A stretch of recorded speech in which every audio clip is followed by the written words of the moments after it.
মুখে মুখে এখন তোমার নাম। সবাই এখন লাইক করতে চাইবে, বুঝলে?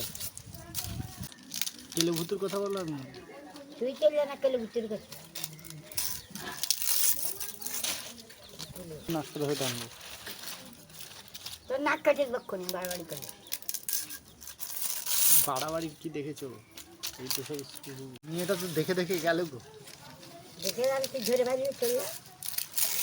উপাধ্যের দেখে দেখে যাচ্ছে। সেটা দেখে গেলে তো আমার কি? তোমাকেই তো দেখে গেল। ভয় নাকি? কিসের ভয়? ভরতে আবার খালি ফিস ফিস করে বলতেছি। আবার তুমি গালাগাল দিচ্ছ? হ্যাঁ, কি গাল দিচ্ছি আমি? এই তো এক্ষুনি গালাগাল দিবে আমার। আবার এই তো এক্ষুনি গালাগাল দিলে, তাহলে এবার যদি নাক দেবো এক্ষুনি মেঘ দেবো কোন নাক ধরলে একবার এক্ষুনি দেবো। তাহলে গালাগাল দিবে। এই তো